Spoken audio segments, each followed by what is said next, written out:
माननीय सदस्यहरू, राष्ट्रिय सभाको आजको बैठकको कार्यवाही प्रारम्भ हुन्छ। माननीय सदस्यहरू, सर्वप्रथम सम्माननीय प्रधानमन्त्री केपी शर्मा ओलीले सभामा उठेका एवं समसामयिक विषयमा बोल्नको लागि समय माग गर्नुभएको छ। म उहाँलाई समय उपलब्ध गराउँछु।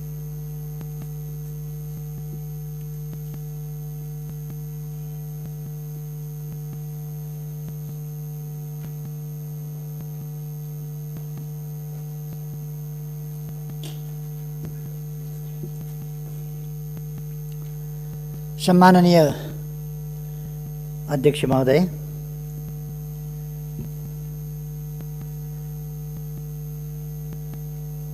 सबभन्दा पहिले त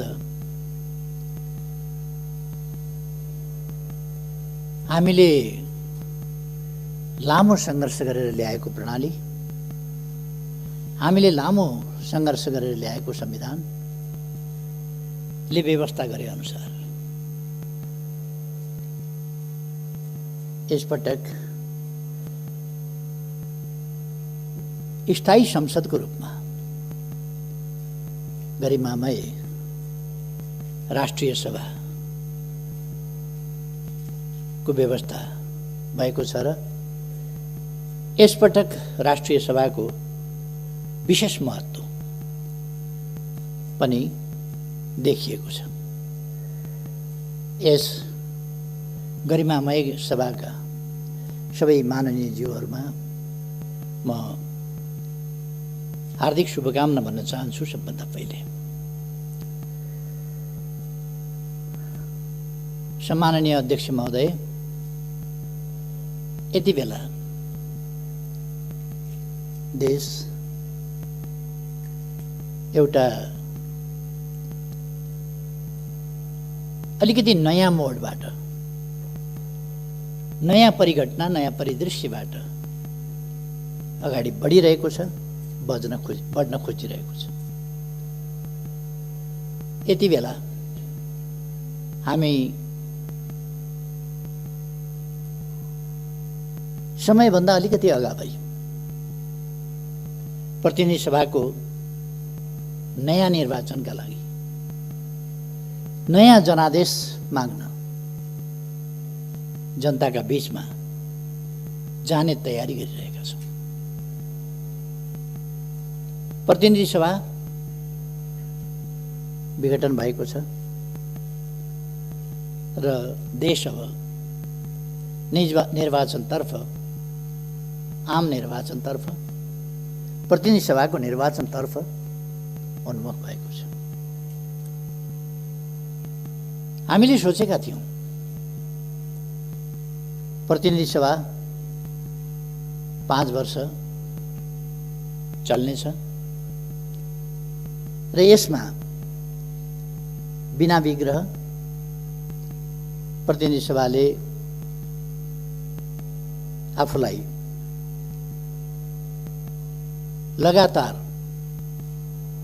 देश र जनताको सेवामा, संविधानको रक्षा र कार्यान्वयनको सन्दर्भमा, संघीय लोकतान्त्रिक गणतन्त्रको रक्षा र कार्यान्वयनको सन्दर्भमा बिना व्यवधान काम गर्न पाउनेछ र हामी त्यसरी काम गरेर अगाडि जानेछौँ भन्ने हामीले सोचेका थियौँ। मैले पनि त्यही सोचेको थिएँ। नेपाली जनताले असाधारण विश्वासका साथ, अत्यन्तै स्नेहपूर्वक हामीलाई जुन अभिभारा सुम्पिएका थिए, त्यस अभिभारालाई हामीले कर्तव्यनिष्ठताका साथ संविधान सम्मत ढङ्गले लोकतान्त्रिक प्रणालीका मूल्य, मान्यता र अभ्यासका सकारात्मक र उन्नत पक्षहरूलाई प्रयोग गरेर सरकार अघि बढिरहेको थियो। तर हामी सबैलाई थाहा छ,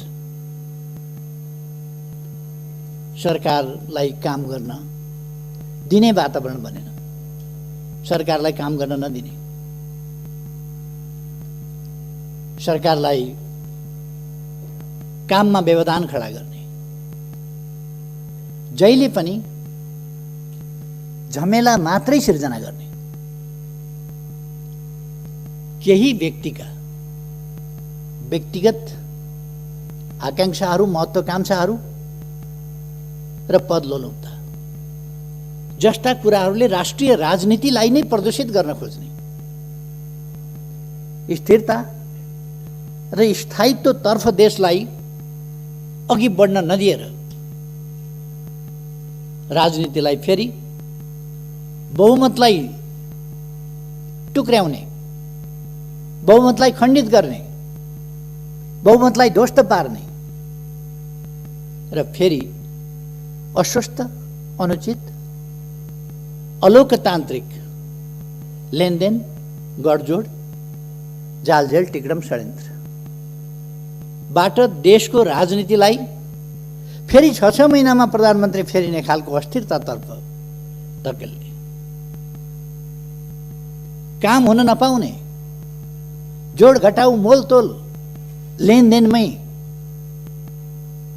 सरकारको समय बित्ने, संसदलाई प्रभावकारी ढङ्गले काम गर्न नदिने, कतिपय विधेयकहरू अड्काइदिने, सरकारले संसद समक्ष प्रस्तुत गरेका प्रस्ताव निर्णयार्थ प्रस्तुत पनि नगरिदिने र यो प्रणाली बेठिक भयो भन्ने निष्कर्ष निकाल्न खोज्ने, संविधान बेठिक भयो भन्ने निष्कर्ष निकाल्न खोज्ने, संघीय लोकतान्त्रिक गणतन्त्र चल्ने व्यवस्था होइन, यो चल्दैन भन्ने निष्कर्ष निकाल्न खोज्ने त्यस्ता प्रयासहरू भए। मैले धेरै प्रयास गरेँ, धेरै कोसिस गरेँ। वर्षक 5 वर्ष सरकार टिकोस्, स्थिरता र स्थायित्वभन्दा साधारणतया जनताले जे बुझ्छ, जनताको इच्छा थियो 5 वर्ष सरकार टिकोस्। 5 वर्ष सरकार टिकोस् भन्ने हो, सरकार परिवर्तन होस् भन्ने होइन जनताको इच्छा। अस्वस्थ ढङ्गले सरकार परिवर्तन हुनुलाई स्थायित्व र स्थिरता भनिँदैन। लगभग 2/3 प्राप्त सरकार सञ्चालन गर्ने दलभित्रै चरम अस्वस्थताको स्थिति, त्यसले अत्यन्तै असहज वातावरण। मैले अस्ति केही आँकडाहरू निकालेँ,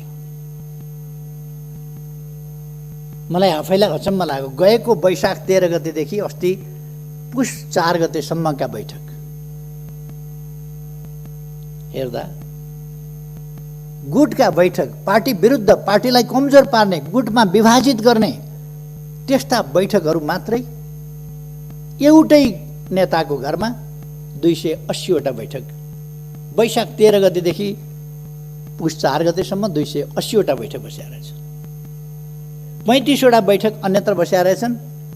2 जना 3 जनाका गुटगत भेटघाट आदिको गिन्ती नगरौँ, त्यस प्रकार भएका थिए र देशलाई अस्थिरतामा लान प्रयासहरू भए।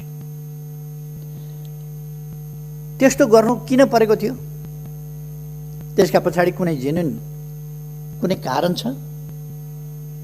हामीले यस सरकारले विकास निर्माणका कामहरूलाई तीव्रताका साथ अगाडि बढाएको थियो। मैले भन्ने गरेको छु, अघिल्लो पल्ट शिलान्यास गरेर छोडेको रानी पोखरी शिलान्यास गरेको इटा ढुङ्गामा लेउ लागिसकेका थियो, धुलोले पुरिने अवस्थामा थियो, केही पनि काम भएको थिएन, सिनको भाँचिएको थिएन त्यहाँ।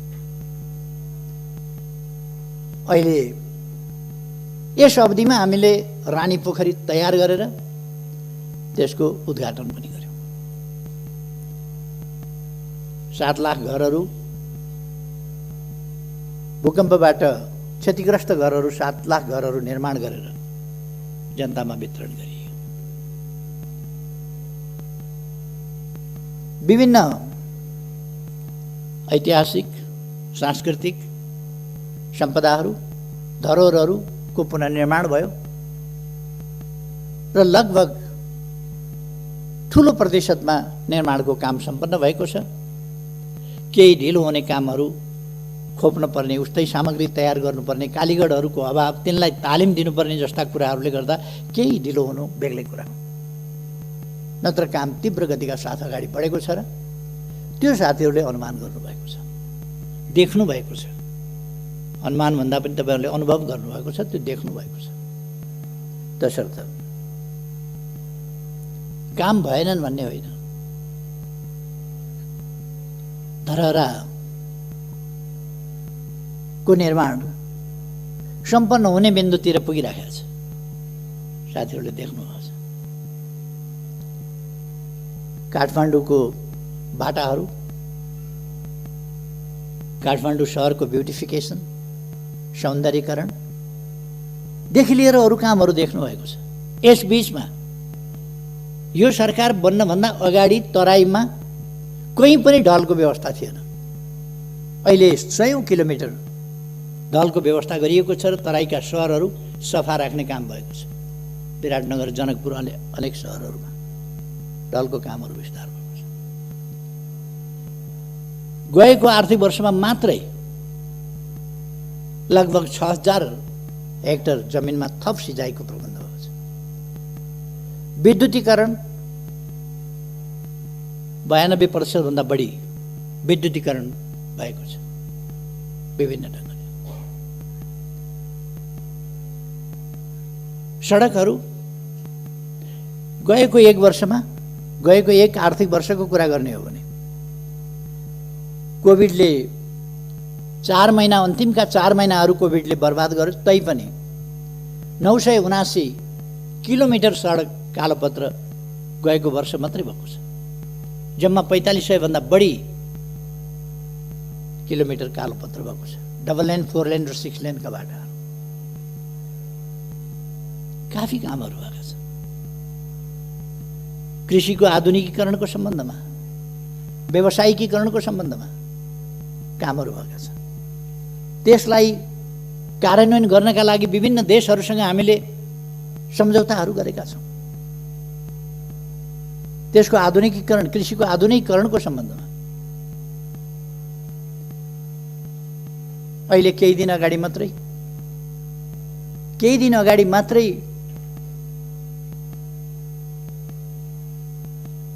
ऊर्जा सचिवको नेतृत्वमा भारत गएको टिमबाट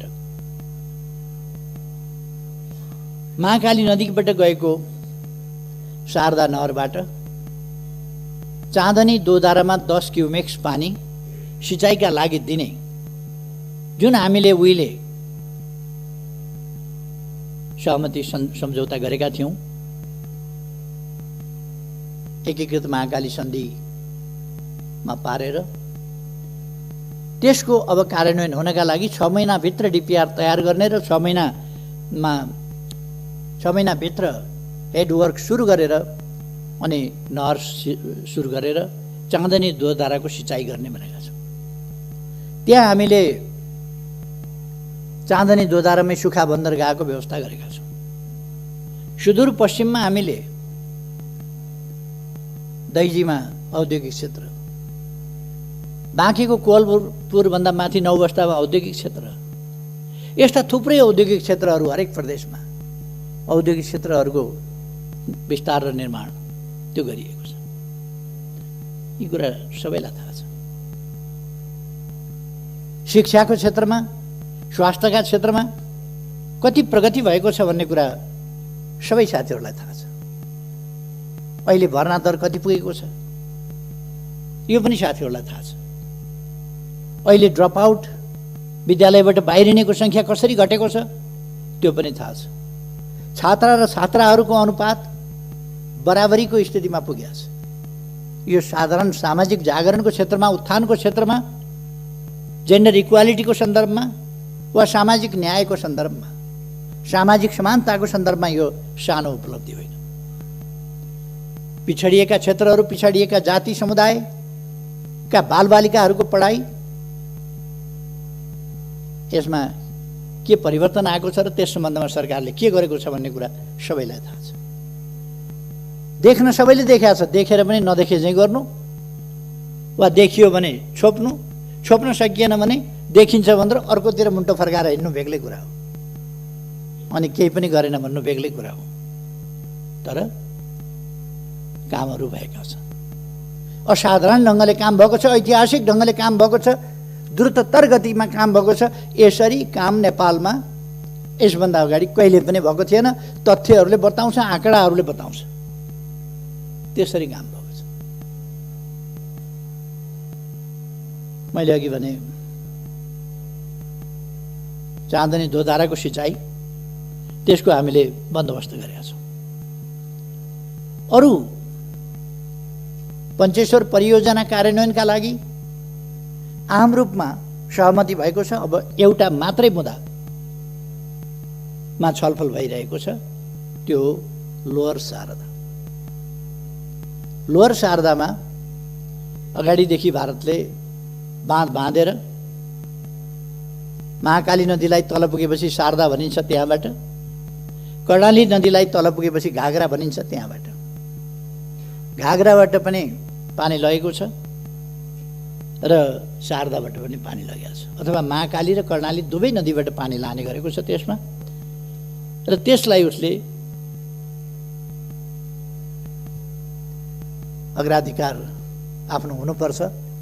हामीले पहिले तल्लो तटीय राष्ट्रको पहिलेको प्रयोगलाई मान्यता दिने त्यो हक हामीले पाउनुपर्छ भनेर भारतले भनिरहेको छ र हामी त्यसको असर के पर्छ भन्ने कुराहरूको छलफल गरिरहेका छौँ। यो एउटा छलफलको विषय चलिरहेको छ। अरू विषयहरू लगभग मूल विषयहरू टुङ्गिएका छन्। तसर्थ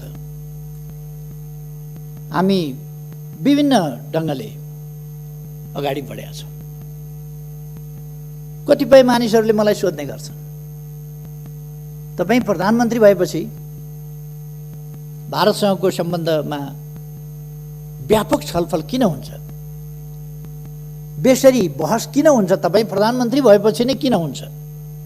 म प्रधानमन्त्री भएपछि नै किन हुन्छ भने म भारतसँग साँचो अर्थमा मित्रता गर्न चाहन्छु, मित्रता बढाउन चाहन्छु, मित्रतालाई सही अर्थमा गहिराइमा पुर्याउन चाहन्छु, व्यापक बनाउन चाहन्छु, उचाइमा लान चाहन्छु, नयाँ उचाइमा पुर्याउन चाहन्छु। त्यो असमानताका आधारमा हुँदैन, सोभरेन इक्वालिटीका आधारमा नै दुई देशका बीचको सम्बन्ध सुदृढ हुने हो, वास्तवमा मनदेखिको मित्रता हुने हो। हाम्रो भूभाग हामीले प्राप्त नगरेर हडपिएको छ भने, भूभाग हडपिएको छ भन्ने थाहा छ, बोल्न नसक्ने, अनि सम्बन्ध राम्रै छ भन्ने, भित्रभित्र मन कुड्याउने, बाहिर बाहिर सम्बन्ध राम्रै छ भन्ने, त्यस्तो होइन। जहाँनेरि समस्या छ, सीमा सम्बन्धी समस्या छ भने त्यो मित्र राष्ट्रसँग हामीले खुलस्त छलफल गर्नुपर्छ, कुरा गर्नुपर्छ, हाम्रा समस्याहरू राख्नुपर्छ, हाम्रा अडानहरू राख्नुपर्छ, हाम्रा न्यायोचित तर्कहरू, हाम्रा भनाइहरू हामीले प्रस्तुत गर्नुपर्छ र त्यो न्यायोचित भनाइ हामीले पुरा गराउने प्रयास गर्नुपर्छ। त्यसकारण छलफल हुन्छ।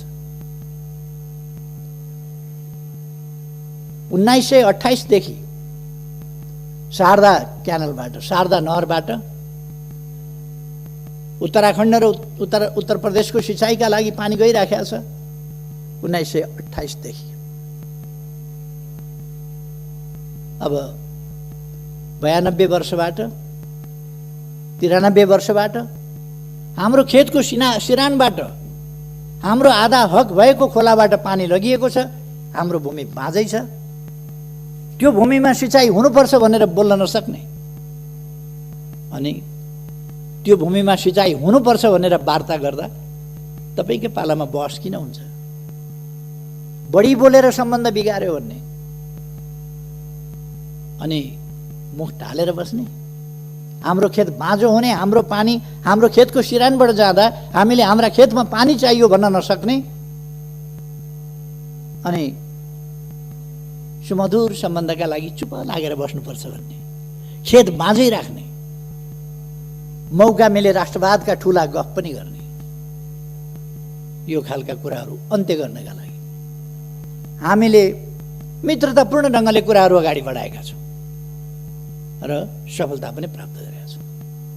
केही मानिसहरूलाई लागेको थियो हाम्रो भूभाग सामेल गरेर दोधारा चाँदनी के अरे लिम्पियाधुरा लिपुलेख र कालापानी हाम्रा भूभाग सामेल गरेर नक्सा प्रकाशन गरेपछि अब सम्बन्धहरू बिग्रिन्छन्, बिग्रिए भनेर बिग्रिँदैन। हामीले अर्काको भूमि क्लेम गर्यौँ भने, अर्काको भूमिमा दाबी गर्यौँ भने सम्बन्ध बिग्रिन्छ। हाम्रो भूमिमा, सही भूमिमा दाबी गर्यौँ भने, सुगौली सन्धिबाट हामीले प्राप्त गरेको त्योभन्दा उताको त हामीले छोड्नु पर्यो। त्योभन्दा अगाडि कुमाउँ गढवालसम्म हाम्रो थियो, तर सुगौली सन्धि हामीले गरेपछि महाकाली पूर्वको मात्रै हाम्रो भूभाग भयो। 1816 देखि त्यही पनि त्यसपछि 146 वर्षसम्म हामीले त्यसलाई भोगचलन गरिरहेका थियौँ। 146 वर्षसम्म भोगचलन गरेका थियौँ। तर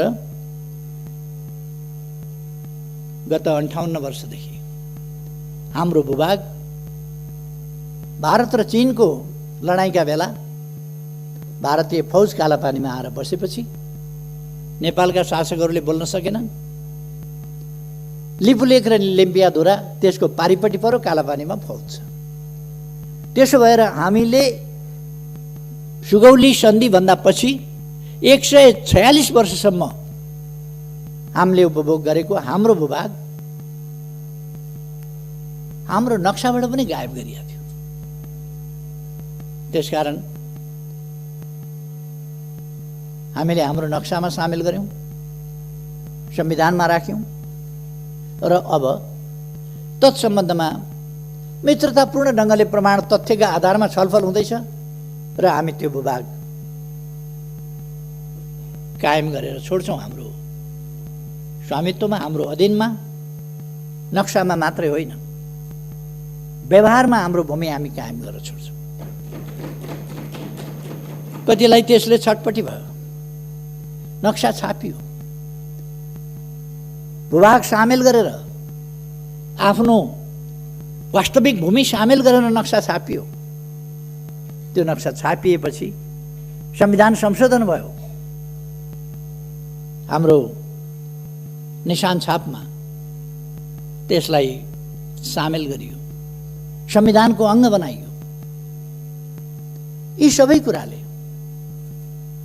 कतिपयलाई छटपट्यो। पहिलोपल्ट संविधान जारी गर्न पहल गरे बापत, संविधान दृढतापूर्वक जारी गर्न अगुवाई गरे बापत, त्यस बापत लगाइएको नाकाबन्दीको दृढतापूर्वक सामना गरे बापत, एउटा देश बेष्टित नेपाललाई अर्कोतिरबाट पनि यातायात र पारवहनको सन्धि गरेर भूपरिवेष्टित होइन, भूजडित देशको रूपमा परिवर्तन गरेपछि, माथि उठाएपछि, उत्तरी सिमानाका पनि थुप्रै नाकाहरू खोलेर हाम्रो उत्तरी क्षेत्रको जनजीवनलाई सहज सरल बनाउने अभियान सुरु गरेपछि, यस्ता थुप्रै कामहरू भएपछि हामीले रेल, पानी जहाज, जलमार्ग आदि समेतको उपभोग गर्ने भएपछि, संसद भवन पनि बनाउँछु भनेपछि, मन्त्री क्वार्टर पनि पुरानो भयो त्यसलाई पनि व्यवस्थित गर्छु भनेपछि, सांसद क्वार्टरहरू पनि बनाउँछु भनेपछि, सभा हलहरू पनि काठमाडौँमा बनाउँछु भनेपछि, लुम्बिनीमा बेग्लै परिवर्तन ल्याउँछु भनेपछि, लुम्बिनीमा 5000 अट्ने ध्यान केन्द्र र सभा हल निर्माण गर्छु भनेपछि, लुम्बिनीको उराट लाग्दो सिसौ गाडीलाई एउटा बगैँचाको रूपमा परिणत गर्छु, बुद्ध भूमिको रूपमा भनेपछि, लुम्बिनीको एयरपोर्ट शीघ्र तयार गरेर त्यसलाई एउटा बुद्ध मार्गीहरूको, बुद्ध धर्मावलम्बीहरूको र अरूको समेत पर्यटकहरूको एउटा महत्त्वपूर्ण आगमन स्थलको रूपमा विकास गरेपछि, राजमार्गबाट सदरमुकाम र सीमासम्म 6 लेनका बाटाहरू, कहीँ 4 लेनका बाटाहरू निर्माण गर्ने भनेपछि, शहरीकरणको अभियानलाई तीव्र गतिका साथ अगाडि बढाएपछि, जनताका सुविधाका निम्ति अनेक कामहरू गरेपछि आत्तिएर त्यस बेला पनि त्यो सही गठबन्धन तोडेर अर्कातिर हाम फाल्ने काम भएको थियो। र त्यो सरकार ढाल्न पर्ने कारण कसैले बताओस्, त्यो सरकार ढाल्न पर्ने उचित कारण के थियो? थियो कारण सही नसक्नु भएको विकास निर्माणले गर्दा, देशले छलाङ मारेकोले गर्दा भन्दा क्रमभङ्ग त भएको थियो नि, छलाङ त मारेको थियो नि, तर त्यसले महाविपत्तितिर देशलाई लगेको थिएन। त्यसकारण आपद पर्यो र त्यो सरकार ढालिएको थियो। यसपल्ट पनि विकास निर्माणका कामहरू तीव्रताका साथ हुँदैछन्। तातो पानी बाटो बन्दैछ, केरुङतिर अब टनेल बाटो पनि जाने, टनेल मार्गको पनि सर्वे भइरहेको छ। टनेल मार्गबाट पनि हामी केरुङ जान्छौँ र 1 घण्टाभित्र अब चिनिया बोर्डरमा जान्छौँ। कुनै पनि समयमा आवागमन अवरुद्ध नहुने किमा थाङ्काको बाटो हामी तयार गर्दैछौँ। ओलाङसुङ गोलाको बाटो हामी तयार गर्दैछौँ। महाकाली करिडरको बाटो हामी तयारी गर्दैछौँ। महाकालीको पुल तपाईँहरूले हेर्नुभएको होला, निर्माण भइसक्न लागेको छ, आधाभन्दा बढी निर्माण भइसकेको छ। स्ल्याबहरू हाल्ने सबै अलिकति केही कामहरू बाँकी छ, त्यो पनि तयार हुन लागेको छ। झोलुङ्गे पुलले विस्थापित गर्ने तुइनहरूलाई टायरबाट तर्न पर्ने दुःखद स्थितिको अन्त्य गर्ने, तुइनबाट तर्न पर्ने महाकालीको स्थितिलाई अन्त्य गर्नका लागि त्यहाँ पुलहरू बनेका छन्। अनि छटपटी हो, के भनेर आलोचना गर्ने होला, के भनेर होच्याउने होला, उपलब्धिहरूलाई के भनेर ओझ्यालमा पार्ने होला, भिजनलाई के भनेर ओझ्यालमा पार्ने होला। यसै काममा केही मानिसहरू लागे, ईर्ष्या र डाले, अनि स्थिरता स्थायित्व हुन नदिनका लागि निर्वाचनबाट आएको प्रधानमन्त्रीलाई बीचमा षड्यन्त्र गरेर प्रधानमन्त्री हट्नुपर्छ कि हट्नुपर्छ,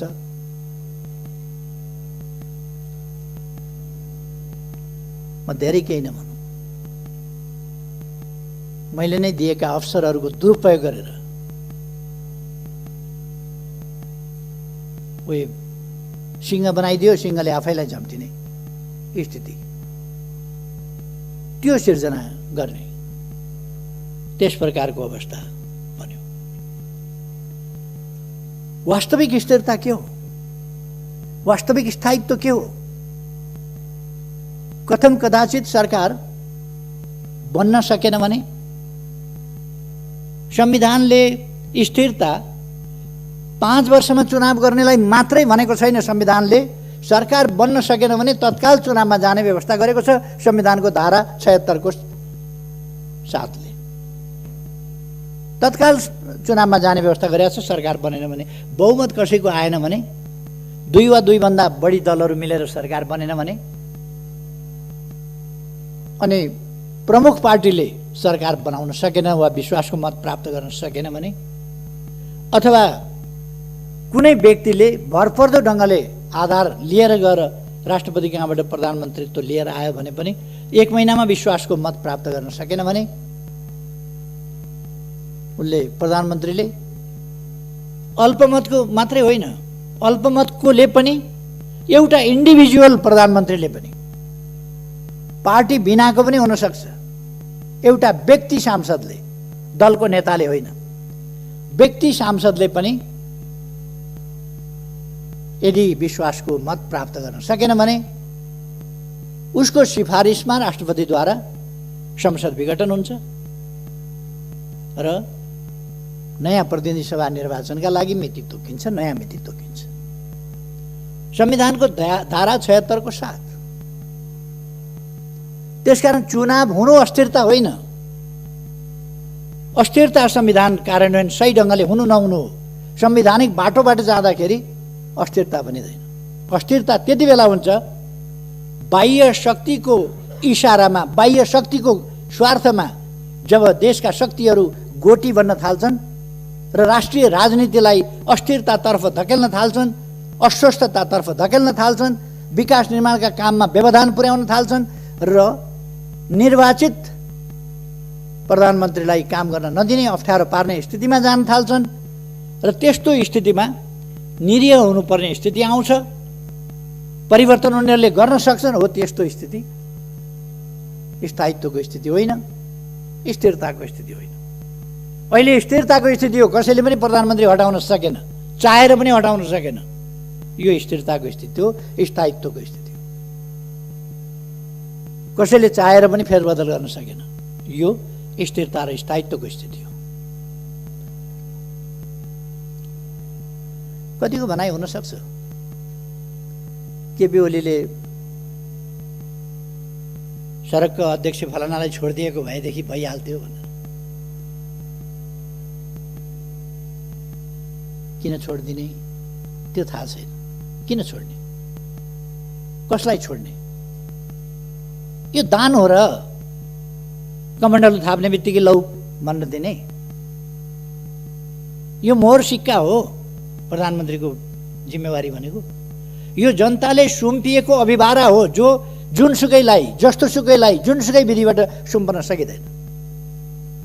त्यसकारण मैले बडो भारी मनका साथ 5 वर्ष राम्रै चलाउन पाएको भए हुन्थ्यो, तर अस्वस्थ गतिविधिका साथ कोही अध्यक्ष छोड बनाएको छ, कोही के बनाएको छ, प्रायोजित अनेक लगानीका सञ्चार माध्यमहरू प्रयोग गरेका छ। केही त्यस्तै खालका बुद्धिजीवीहरूको एउटा झुन्डलाई प्रयोग गरेका छ र देशमा अस्थिरता फिजाउने प्रयास, साझा प्रयास ती भइरहेको छ।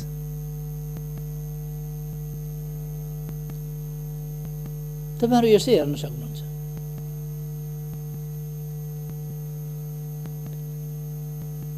सञ्चार माध्यमहरुमा हेर्न सक्नुहुन्छ। विशाल सभाहरुको फोटो उसले छाप्दैन। एउटा अखबारले विशाल जनसभाको फोटो छाप्दैन।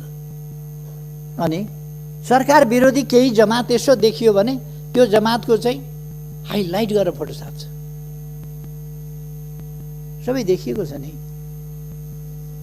यो अस्थिरता प्रयास गर्ने, अस्थिरता सिर्जना गर्ने प्रयास हो जसलाई प्रतिनिधि सभा विघटनबाट रोकिएको छ र ताजा जनादेशमा गएर ताजा जनादेशबाट देशलाई स्थिरता, स्थायित्व, लोकतान्त्रिक विधि पद्धति प्रणालीलाई सुदृढ ढङ्गले फङ्सनेबल बनाउने ढङ्गले अगाडि बढाउने त्यो अभ्यासमा लगिएको छ। कतिले गैर जिम्मेवार भन्ने अभिव्यक्ति दिएको मैले सुनेको छु। के हो जिम्मेवार भनेको? शब्दको अर्थ हुन्छ कि हुँदैन? डिक्सनरी पल्टाएर हेरे पनि हुन्छ नि शब्द के भन्छ गैर जिम्मेवार भनेको के हो। मैले बिल्कुल जिम्मेवारी बोधका साथ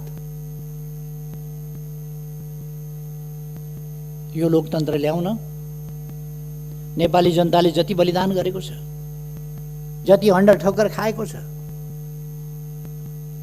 जति पसिना बगाएको छ, जति यातना सहेको छ, जति क्षति बेहोरेको छ, त्यो सबै बलिदान र क्षतिहरूको हिसाब गरेर, देखेर, हेरेर त्यसका उपलब्धिहरूको रक्षा गर्नुपर्छ। त्यसका उपलब्धिहरूलाई खेर जान दिनु हुँदैन। केही पद लोलुप मान्छेहरूका आत्मकेन्द्रित स्वार्थी क्रियाकलापहरूलाई हावी हुन दिएर देशमा लोकतन्त्रलाई डिरेल गर्न दिनु हुँदैन। सही बाटोबाट, सही मार्गबाट अन्यत्र जान दिनु हुँदैन भनेर नै प्रतिनिधि सभा विघटन गर्नु पर्यो। गैर जिम्मेवार कसरी हो? के हो गैर जिम्मेवार भने? बिल्कुल जिम्मेवारीका साथ कर्तव्यबोधका साथ यो काम गरियो। निर्वाचनमा जाउँ, कतिपयले भने केपी ओलीको लोकप्रियताको ग्राफ जिरोमा झर्यो।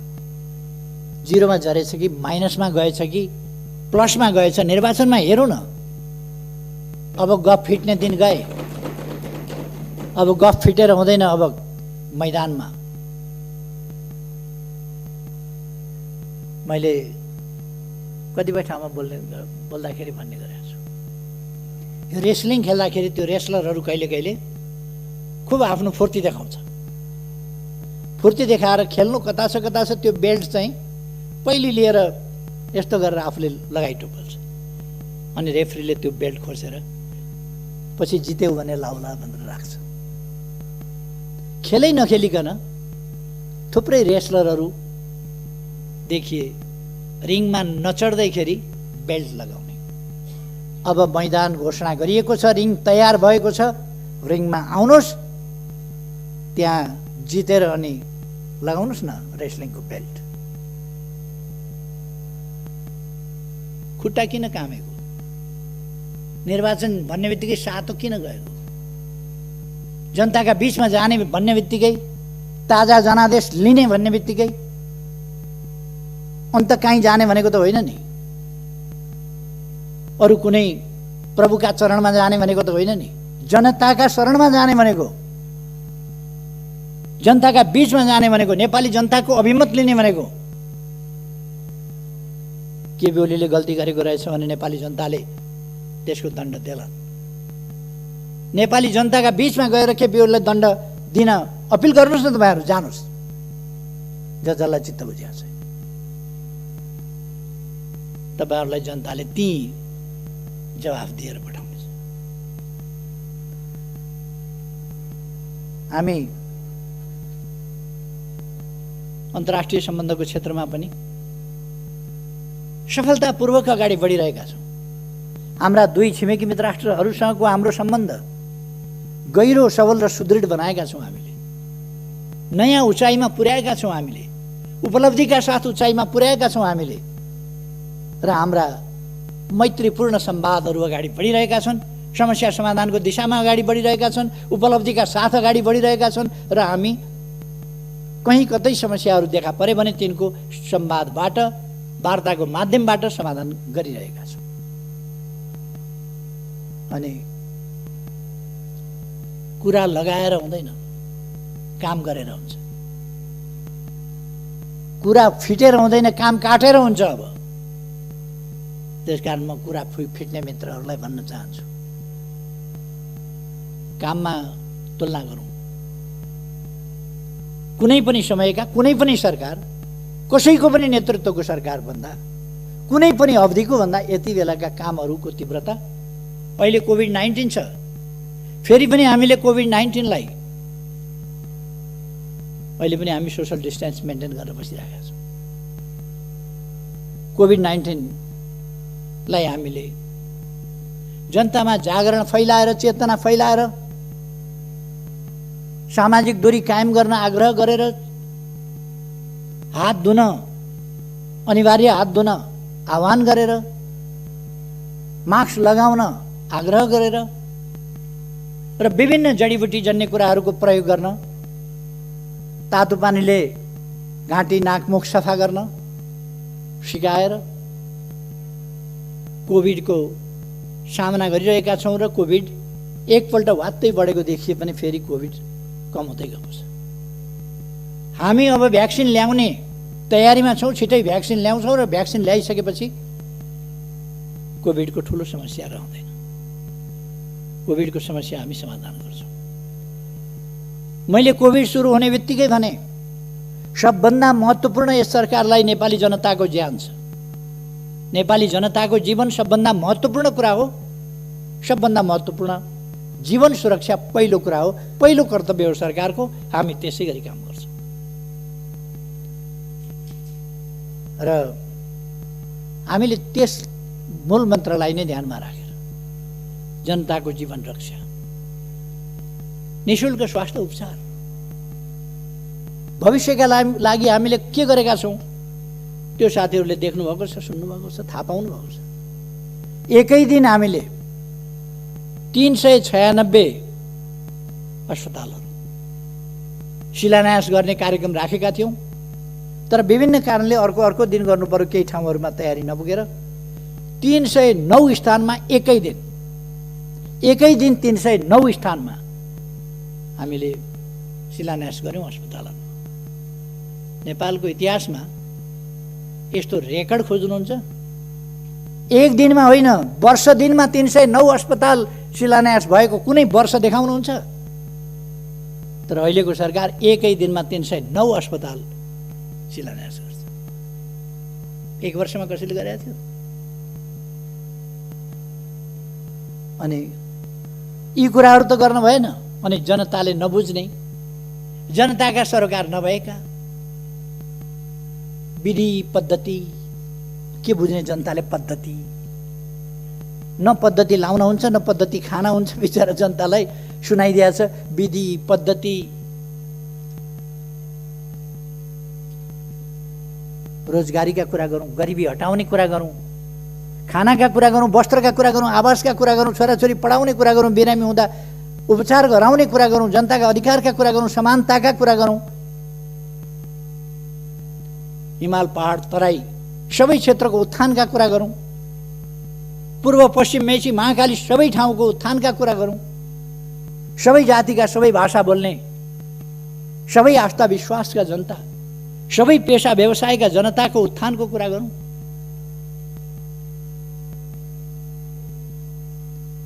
छाउबडी प्रथाबाट महिलाहरूलाई मुक्त गरौँ।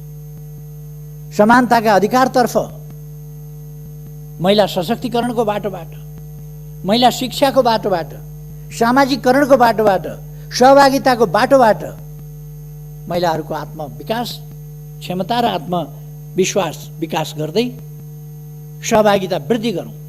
अनि मात्रै हामी देश विकास गर्न सक्छौँ। देशका सबै जनतालाई सक्षम बनाऊ। हाम्रा भविष्य बालबालिकाहरूको विशेष हेरचाह गरौँ।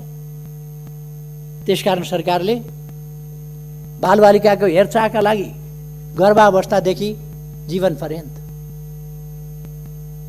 विभिन्न प्रकारका कार्यक्रमहरू ल्याएको छ। अहिले समय अभावमा म ती सबै कुराहरूमा जान चाहन्छु। सरकारले गरेको छ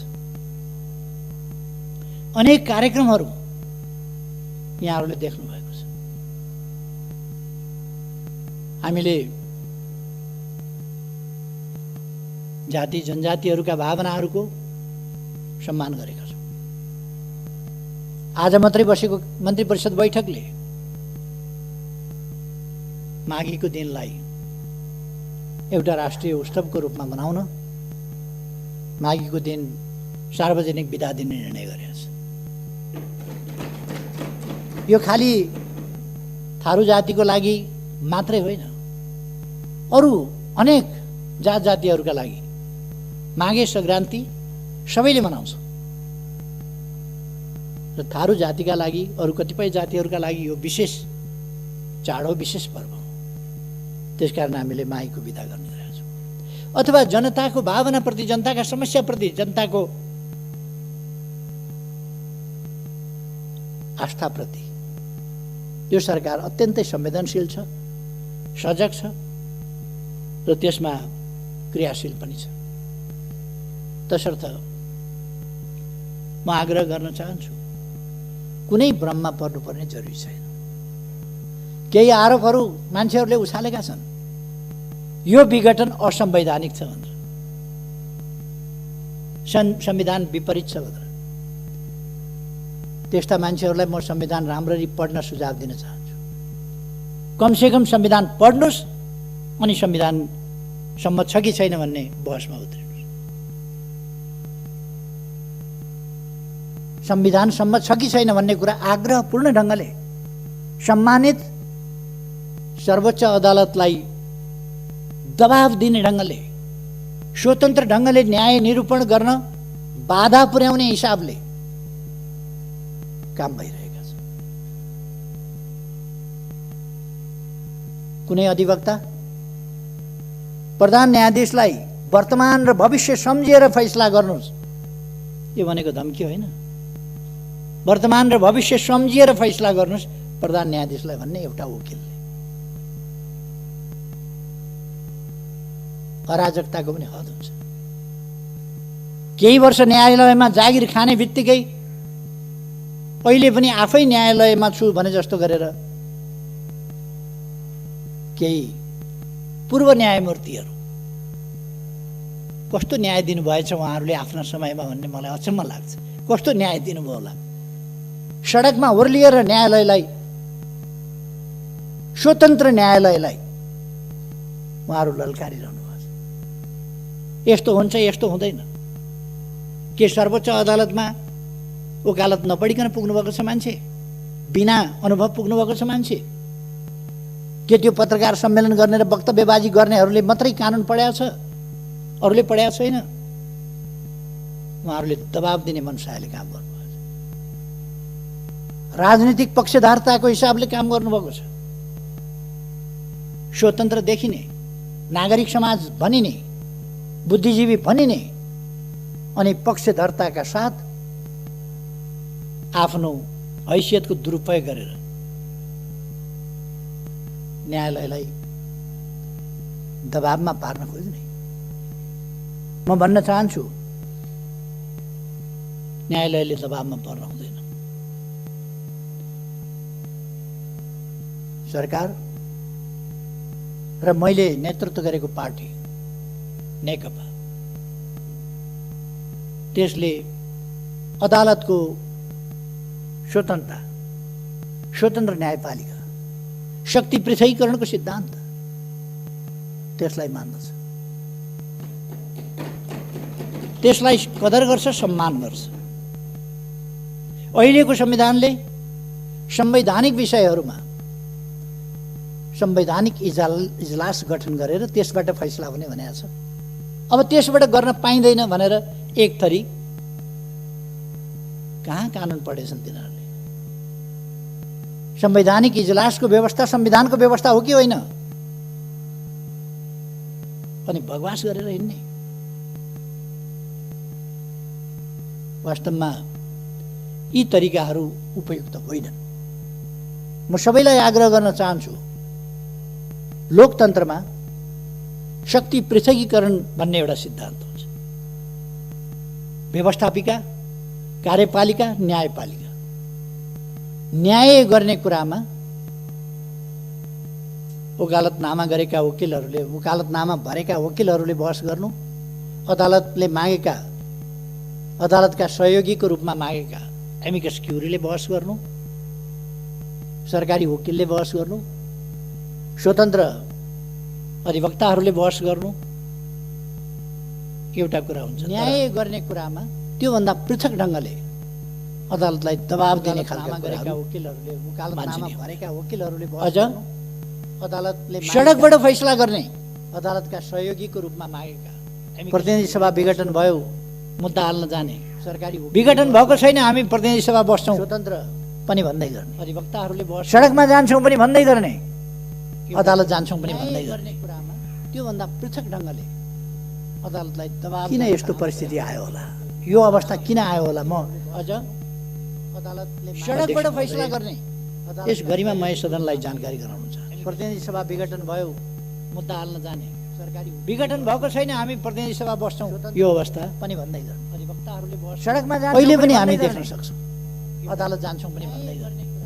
यद्यपि यो एउटा पार्टी विशेषको, रुलिङ पार्टी विशेषको आन्तरिक मामला हो, तर यो अवस्था सामान्य कुरा होइन। एउटा रुलिङ पार्टीभित्रको, बहुमत प्राप्त पार्टीभित्रको समस्या। गरिमा महेश सदनलाई जानकारी गराउनु। चुनाव घोषणा गरेपछि त चुनावको सामना गर्नका लागि सिंगै पार्टी एकजुट भएर जानुपर्ने होइन र? एकजुट भएर जानुपर्ने नि, सिंगै पार्टी एकजुट भएर जानुपर्ने।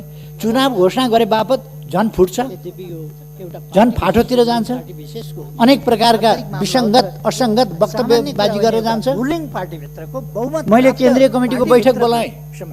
केन्द्रीय कमिटीको बैठकमा केही साथीहरू अनुपस्थित भए। चुनावको सामना कहाँ गए साथीहरू भनेर हेर्दै जानुपर्ने होइन? माइती गर्न मण्डलमा हामी यहाँ एकजुट भएर जानुपर्ने। तिनै पार्टी एकजुट भएर जानुपर्ने। केन्द्रीय कमिटीको बैठकमा नजाने हामी यहाँ छौँ भनेर माइतीको घर मण्डलामा भन्छ, झन् फाटोतिर जान्छ। अनेक प्रकारका विसङ्गत केन्द्रीय कमिटीको बैठकमा किन जान्छ? अर्को दिन हेरेको मैले केन्द्रीय कमिटी पार्टीको नाम, पार्टीको चुनाव चिन्ह सूर्य, पार्टीको झण्डा, लोगो, छाप अरूलाई नदिनु होला हामी हौँ भनेर कार्की ब्याङ्केटबाट पत्र पठाइएछ। निर्वाचन केन्द्रीय कमिटीको बैठकमा नजाने हामी यहाँ छौँ भनेर म नेकपाको कुरा गर्दैछु, नेकपाको, कार्की ब्याङ्केटको होइन, जसको प्रथम अध्यक्ष म। अर्को दिन हेरेको मैले केन्द्रीय कमिटी पार्टीको नाम अनि पार्टीको चुनाव चिन्ह सूर्य, केही मान्छेहरूले कार्की ब्याङ्केटबाट मलाई निष्कासन गरे, अरूलाई नदिनु होला हामी हौँ भनेर कार्की ब्याङ्केटबाट पत्र पठाए। तपाईँहरूको संयमलाई म धन्यवाद भन्छु। तपाईँहरू कोही पनि त्यो कुरा सुनेर नेकपाको कुरा गर्दैछु, नेकपाको, कार्की ब्याङ्केटको होइन, जसको प्रथम अध्यक्ष म। माइती घर मण्डलाबाट, कार्की ब्याङ्केटबाट प्रथम अध्यक्षलाई केही मान्छेहरूले कार्की ब्याङ्केटबाट पार्टीको बैठकमा नआएर त्यहाँबाट उछिटिएर कतातिर गएर निष्कासन गऱ्यौँ भन्ने कुरा जति हास्यास्पद के हुन्छ। तपाईँहरूको संयमलाई म धन्यवाद भन्छु। तपाईँहरू कोही पनि त्यो कुरा हामीसँग बहुमत छ। वरिपरि तमासा हेर्न आएका मान्छेहरूलाई यसो हेर्नुभयो होला, केन्द्रीय कमिटी भन्दा धेर देख्नुभयो होला, हामीसँग बहुमत छ भन्नु। बहुमत केलाई भनिन्छ? 5 जनाको कमिटी छ भने 3 जनाले निर्णय गर्न सक्छन्, तर कमिटीको बैठकमा निष्कासन बाहिरै अन्तै निर्णय हुँदैन। हामी 3 जना त हो नि, 3 जनाले गरेपछि भइहाल्छ भनेर यही अभ्यास पार्टीभित्र चलाउन खोजियो। 5 जना भेला हुने अगेनाका डिलमा, 5 जना भेला हुने विवान्ता, 5 जना भेला हुने अर्को केन्द्रीय कमिटी भन्दा धेर देख्नुभयो होला, हामीसँग बहुमत छ। अर्याल होटल बहुमत केलाई 5 जना भेला हुने खुमलटार, कोटेश्वर कहाँ निर्णय गर्न सक्छन्, तर त्यहाँबाट भन्ने हामीले यो बाहिरै अन्तै निर्णय हुँदैन। 5 जना भेला हुँदैमा निर्णय हुँदैन, बैठकमा आएर 5 जनाले यही अभ्यास निर्णय गर्दा निर्णय हुन्छ। 5 जना भेला हुने अन्तै बहुमत हुने होइन।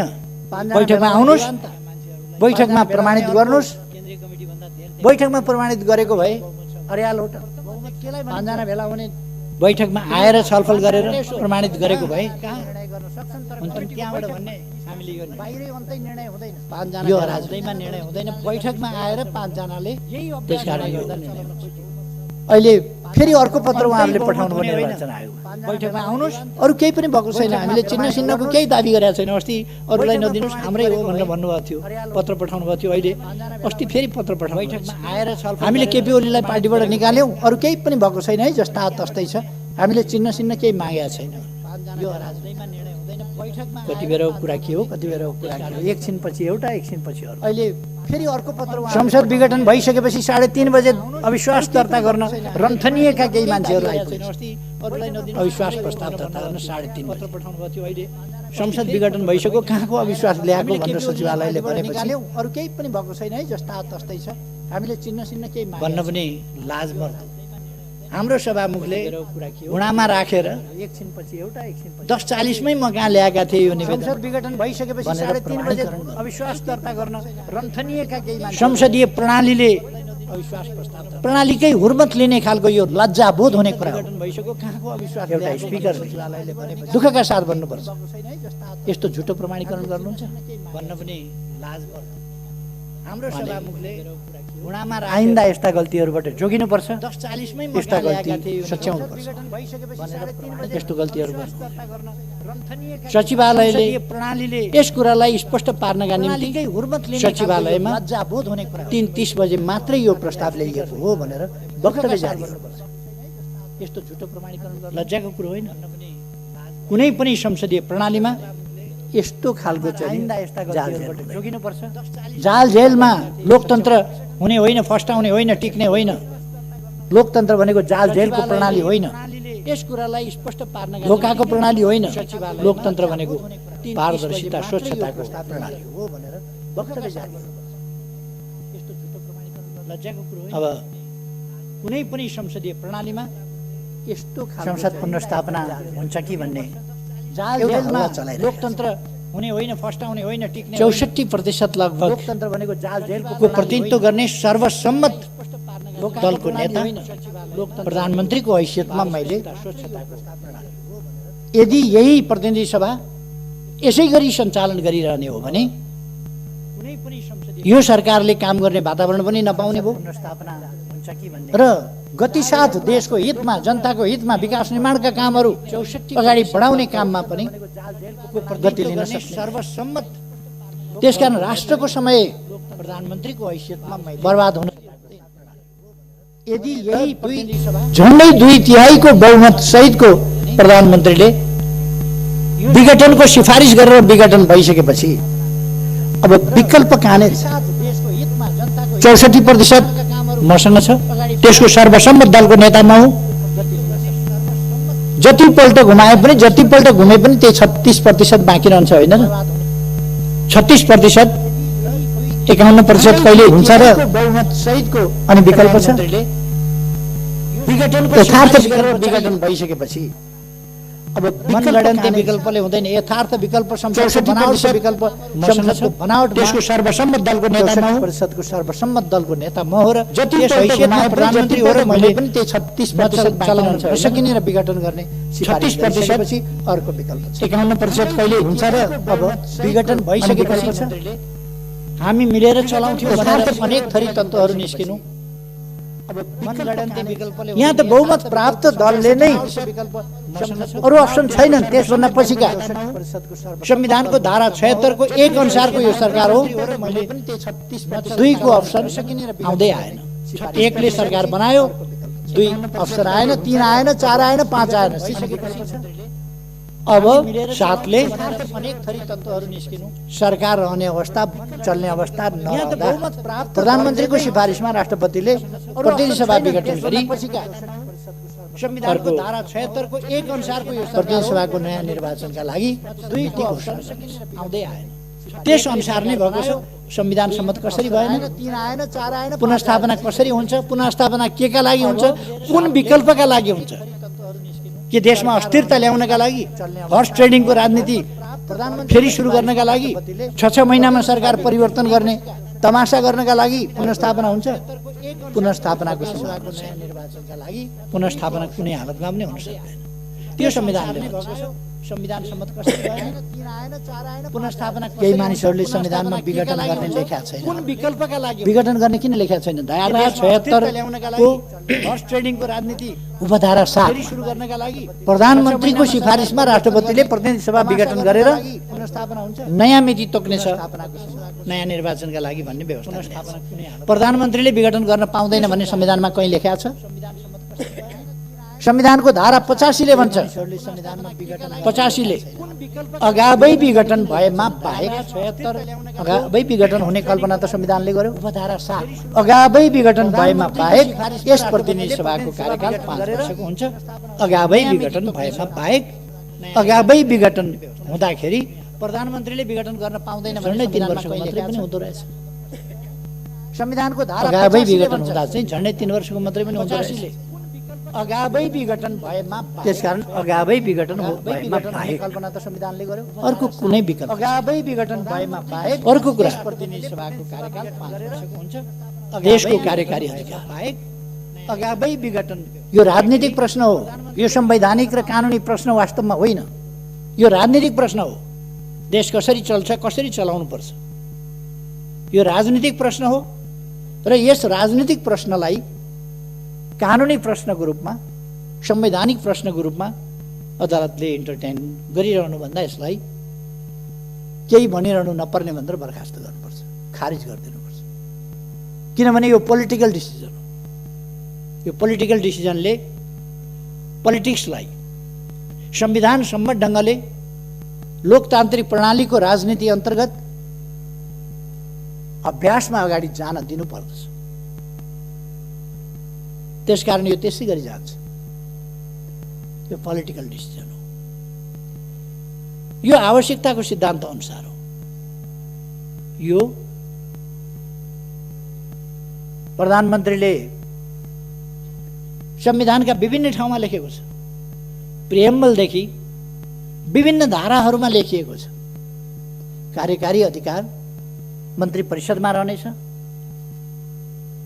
र त्यसको प्रतिनिधित्व प्रधानमन्त्रीले गर्छ।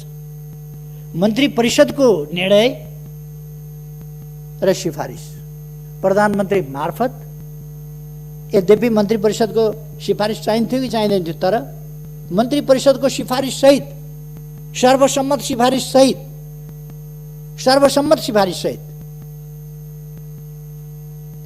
केही साथीहरूले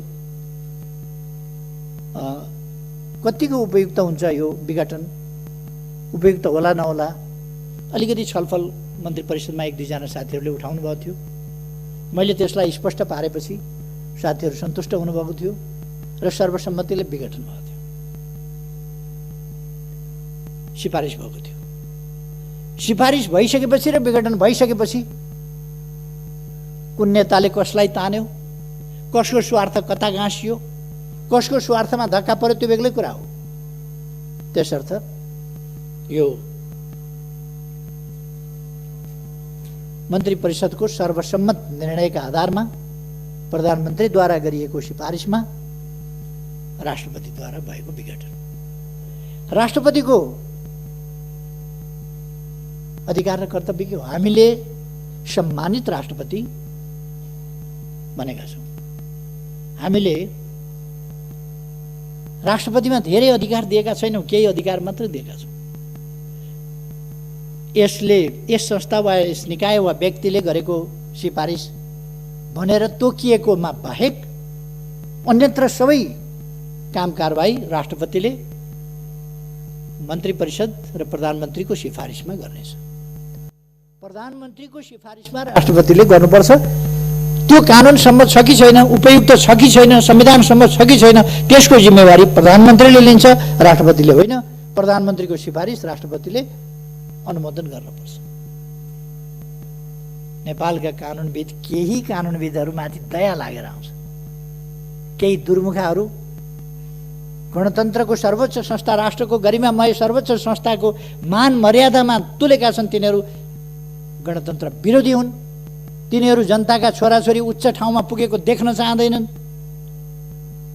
अनि भन्छन् केटाकेटीमा ऊ गाई भैँसी चराउँथ्यो, केटाकेटीमा धुले स्कुलमा पढ्थ्यो, केटाकेटीमा यस्तो श्रम गरेर आएको थियो, केटाकेटीमा डेस्क बेन्च पनि नभएका स्कुलमा पढेका थियो। उनीहरूको दिमागमा के छ भने सामन्तवाद। उनीहरूको दिमागमा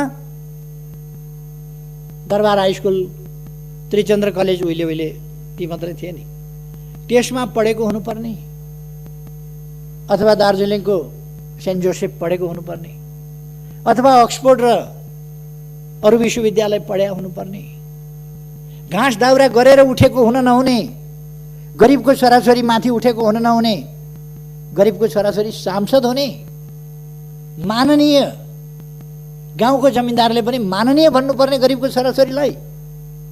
यस्तो व्यवस्था हुन्छ भन्ने तिनका दिमागमा छ। त्यसकारण गरिबका छोराछोरी माननीय भनेको उनीहरूलाई चित्त बुझ्दैन, मन पोल्छ। गरिबका छोराछोरी सम्माननीय भनेको उनीहरूलाई पोल्छ मन।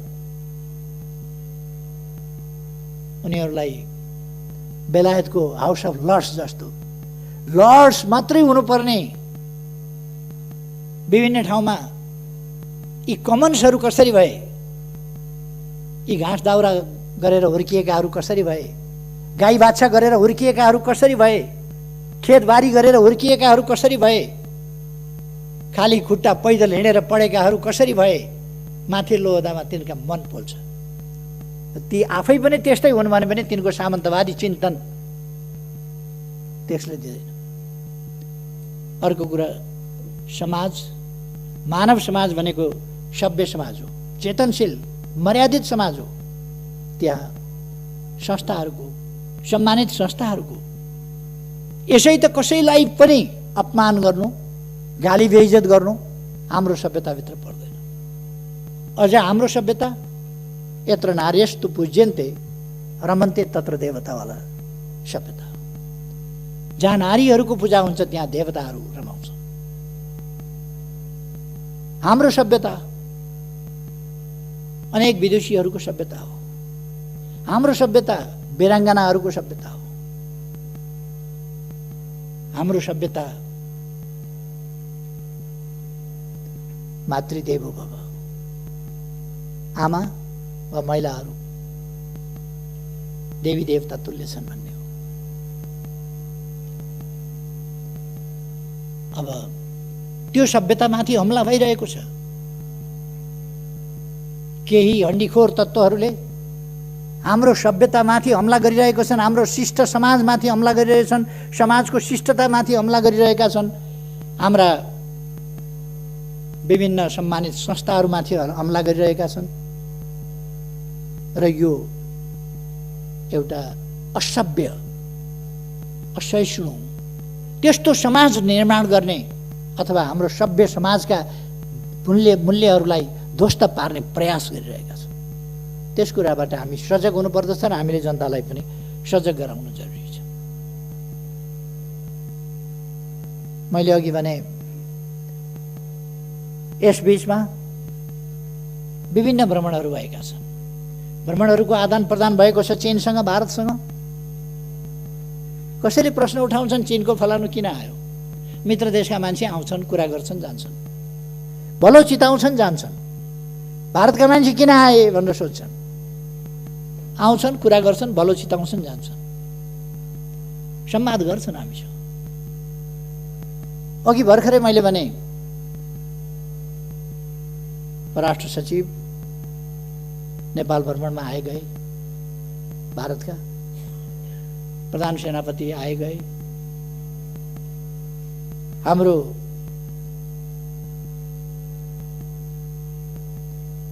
तर्फबाट पनि त्यस्तै आदान प्रदानहरू भए। भर्खरै केही दिन अगाडिको मात्रै कुरा गरेँ। अघि मैले ऊर्जा सचिवको नेतृत्वमा एउटा टिम गयो, उपलब्धिपूर्ण वार्ता भए। अब 4 दिनपछि, अझ 3 दिनपछि भने पनि भयो। आज 10 तारिक भयो क्या होइन? आज 10 तारिक भयो। 14 तारिकमा हाम्रो परराष्ट्र मन्त्री प्रदीप गेवालीजी, माननीय प्रदीप गेवाली भारत भ्रमणमा जाँदै हुनुहुन्छ। उहाँले हामीले हाम्रो भूभाग समेत सामेल गरेर छापेको नक्सा अथवा नक्सामा छापिएको भूभाग समेतका विषयहरू, विभिन्न विषयहरूमा छलफल गर्नुहुनेछ र हाम्रो भारतसँगको सम्बन्धलाई अझ व्यावहारिक रूपमा सफलतापूर्वक अगाडि बढाउन योगदान गर्नुहुनेछ। हामी यसरी एउटा सफलतापूर्वक अगाडि बढिरहेको समयमा छौँ। अब निर्वाचनमा देश गइसकेका छ। म सम्माननीय अध्यक्षज्यू मार्फत सबैमा आग्रह गर्न चाहन्छु, देशवासीमा आग्रह गर्न चाहन्छु, कुनै भ्रममा, अन्योलमा, अलमलमा पर्ने आवश्यकता छैन। यो लोकतन्त्र, यो सङ्घीय लोकतान्त्रिक गणतन्त्र, यसलाई व्यवस्थित गर्ने र व्यवस्थित ढङ्गले परिचालन गर्ने संविधानलाई व्यवहारमा उतार्ने, कार्यान्वयन गर्ने हाम्रा प्रयास र अभ्यासहरू, तदनुसारका कानुनहरू र त्यसअनुसारका अभ्यासहरू, लोकतन्त्रका अभ्यासहरू अनुसार हामी अगाडि बढिरहेका छौँ। यस देशलाई हामीलाई हाम्रो राष्ट्रिय सार्वभौमसत्ता प्यारो छ, हामीलाई हाम्रो स्वाधीनता प्यारो छ, हामीलाई हाम्रो स्वतन्त्रता प्यारो छ, हामीलाई हाम्रो भौगोलिक अखण्डता प्यारो छ, हामीलाई हाम्रा राष्ट्रिय हितहरूको रक्षा गर्न अगाडि बढ्न सकेकोमा, रक्षा गरेकोमा गौरवान्वित पनि छ र हामी राष्ट्रिय स्वाभिमानलाई माथि उठाउँदै अगाडि बढाउने, देशलाई विकास गर्ने, समृद्ध नेपाल र सुखी नेपालीको राष्ट्रिय आकांक्षा पूरा गर्ने त्यस अभियानमा दृढतापूर्वक अगाडि बढेका छौँ। यो अभियान एउटा दल विशेषको मात्रै अभियान होइन, सरकारको मात्रै अभियान होइन। यो अभियान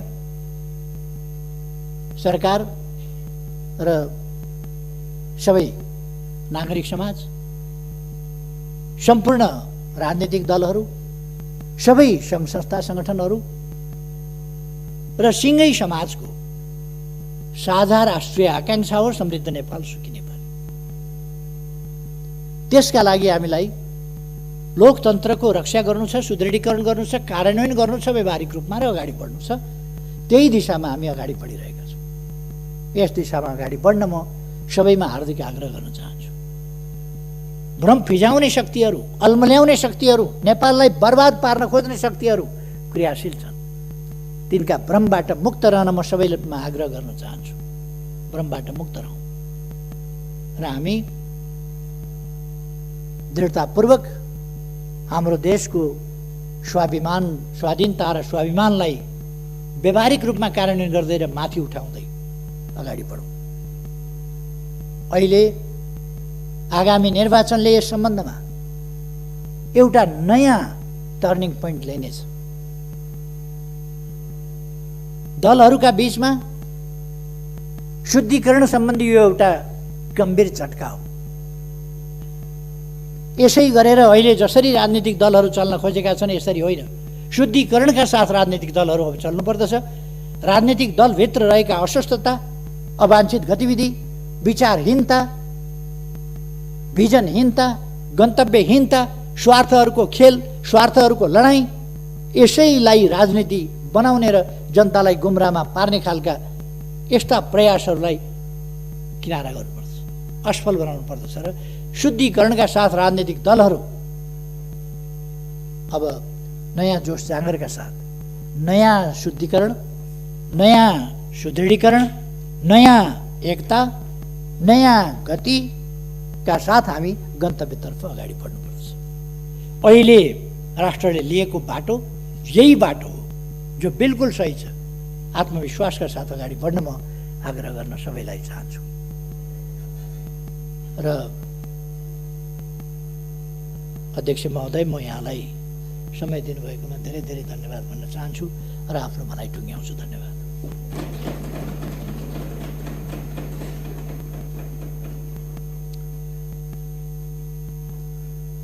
माननीय सदस्यहरू, राष्ट्रिय सभा नियमावली 2075 को नियम 192 बमोजिम सम्माननीय प्रधानमन्त्री केपी शर्मा ओलीले दिनुभएको वक्तव्यका सम्बन्धमा केन्द्रित रही प्रश्न सोध्न चाहनुहुने माननीय सदस्यहरूलाई समय उपलब्ध गराउँछु। समय 1 मिनटको हुनेछ।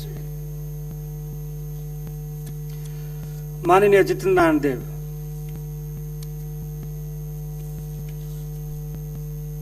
सम्माननीय अध्यक्ष महोदय, अहिले भर्खरै राष्ट्रसभाको यो गरिमामय सदनमा सम्माननीय प्रधानमन्त्रीज्यूले देशको राजनीतिक परिस्थितिको बारेमा र संविधानको व्याख्याको सन्दर्भमा जे कुराहरू प्रस्तुत गर्नुभएको छ त्यसप्रति पूर्ण असहमत हुँदै म उहाँलाई धन्यवाद दिन चाहन्छु कि सम्माननीय प्रधानमन्त्रीजी आफै आएर आफ्ना कुरा राखेर यो राष्ट्रसभाको गरिमा र ओज बढाइदिनु भएकोमा र एउटा प्रश्न सोध्न चाहन्छु सम्माननीय अध्यक्ष महोदय कि सम्माननीय प्रधानमन्त्रीजी आफै दाबी गर्दै हुनुहुन्छ कि नेकपाभित्र पनि र नेकपाको संसदीय दलभित्र उहाँ बहुमतको कमान्ड गर्नुहुन्थ्यो, तर आफ्नै केही साथीहरूले उहाँलाई काम गर्नबाट रोके र पुरै पार्लियामेन्टको 64% उहाँ कमान्ड गर्ने सम्माननीय प्रधानमन्त्रीजी हुनुहुन्थ्यो भन्ने उहाँ दाबी गर्दै हुनुहुन्छ।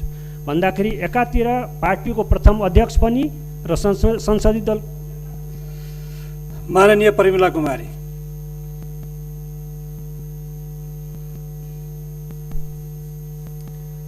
सम्माननीय अध्यक्ष महोदय, सम्माननीय प्रधानमन्त्रीज्यूसँग मेरो एउटा जिज्ञासा छ। 2007 सालको संविधानलाई राणाहरूले तुहाए, 2017 सालमा राजा महेन्द्रले कु गरे, त्यस्तै राजा ज्ञानेन्द्र शाहले लोकतन्त्रको घाँटी निमोठे। ठ्याक्कै त्यही रोड म्याप बमोजिम तपाईले पनि प्रतिनिधि सभा विघटन गरी अहिलेका सम्पूर्ण उपलब्धिहरू नाश हुने गरी गणतन्त्र, संघीयता, समावेशिता र धर्मनिरपेक्षतामाथि तरबार झुन्ज्याउनु भएको छ, जसको प्रतिकार सडक र सदन दुवै ठाउँबाट भइरहेको अवस्था छ। त्यसैले नै यहाँले सदन बन्द गर्न खोज्नु भएको हो र हामी राष्ट्रसभाका सदस्यहरू सदन बन्द होस् भन्ने पक्षमा छैनौँ र यसै सदनबाट प्रतिनिधि सभा पुनर्स्थापनाको पनि जोरदार माग गर्दछु। यसमा तपाईँ के भन्न चाहनुहुन्छ जान्न चाहन्छु। धन्यवाद। माननीय रमेश रायमाझी। महोदय, हजुर महोदय मार्फत सम्माननीय प्रधानमन्त्रीज्यूलाई प्रश्न राख्न चाहन्छु।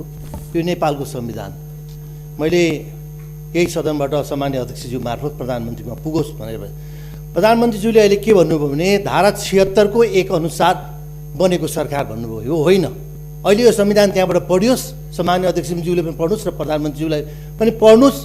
76 अनुसार बनेको होइन, नेकपा माओवादी र नेकपा एमालेको संयुक्त सरकार धारा 2 अन्तर्गत बन्यो र धारा 5 लाई प्रयोग नगरिकन धारा 5 को प्रयोग नगरिकन धारा 7 प्रयोग गरेर प्रधानमन्त्री जानुभएको छ।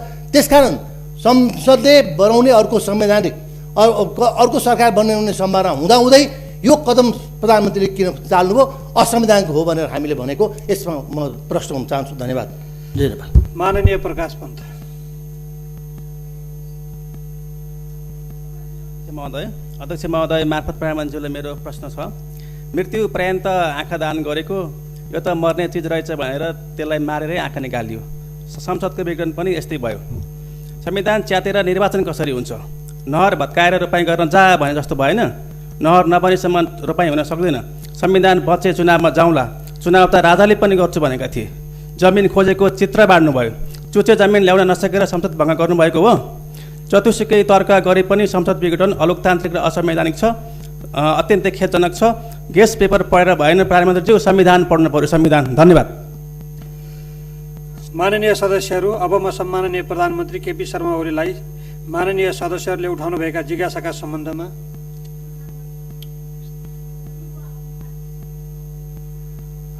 माननीय सदस्यहरू, माननीय अनिता देवकोटालाई म 1 मिनट समय दिन्छु।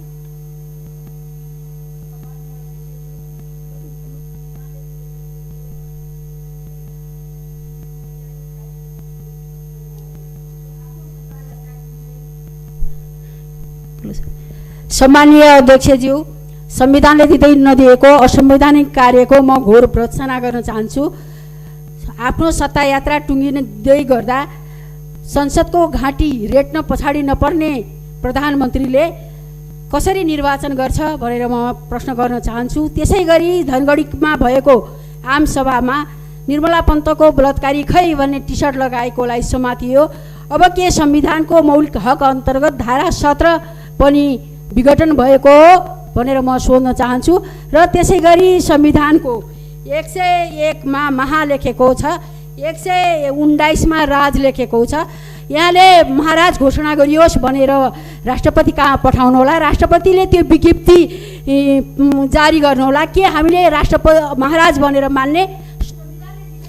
माननीय सदस्यहरू, अब म सम्माननीय प्रधानमन्त्री केपी शर्मा ओलीलाई माननीय सदस्यहरूले उठाउनुभएका जिज्ञासाका सम्बन्धमा प्रश्न पार्नका लागि समय उपलब्ध गराउँछु।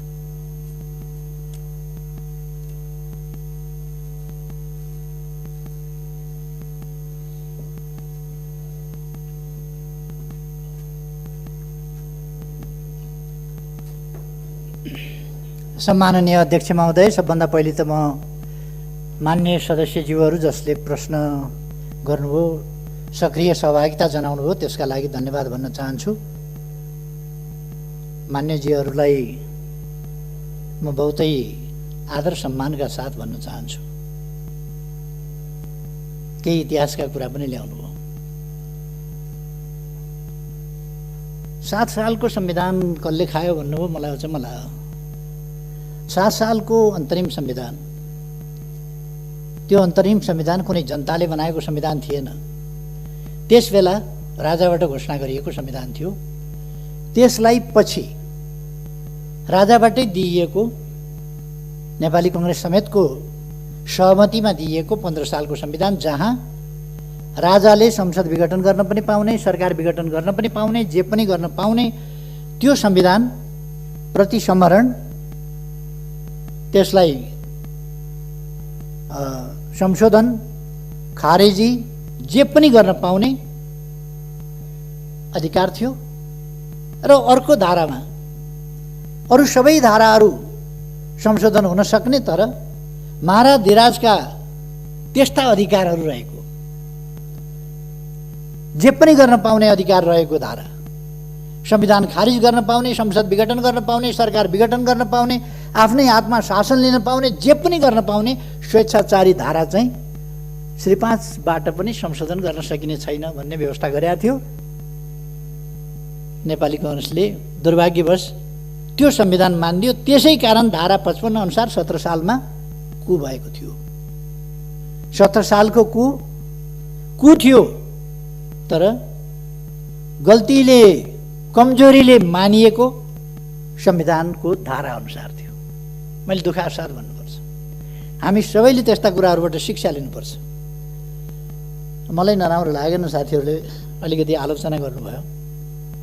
असंवैधानिक विघटनको घोर विरोध, घोर भर्त्सना गर्दछु भनेर दलले बोल्न लागेको छ मान्यजीहरूलाई। अब आफ्नै बोली पनि खास नभएको हुँदाखेरि दलहरूका आफ्ना आफ्ना विचार हुन्छन्, त्यसमा मैले खासै केही भनिरहनु पर्ने छैन। दलको अडान राख्नुभयो, धन्यवाद छ साथीहरूलाई। त्यसले कस्तो हल्ला फिजाइँदै रहेछ देशमा, कस्ता प्रचार गरिँदै रहेछ देशमा भन्ने कुरा सरकारलाई थाहा हुन्छ, जानकारी हुन्छ। प्रधानमन्त्रीको हिसाबले मलाई पनि जानकारी हुन्छ, त्यसले लाभ नै पुग्छ भन्ने मलाई लाग्छ।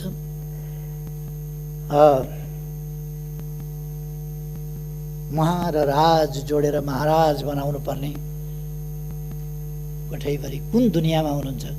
राष्ट्रपतिलाई हामीले जम्मी प्रधानमन्त्रीले गरेको सिफारिस अनुसार लाछाप लाउने मात्रै हिसाबमा एउटा सेरेमोनियल रूपमा राष्ट्रपति राखेका छौँ।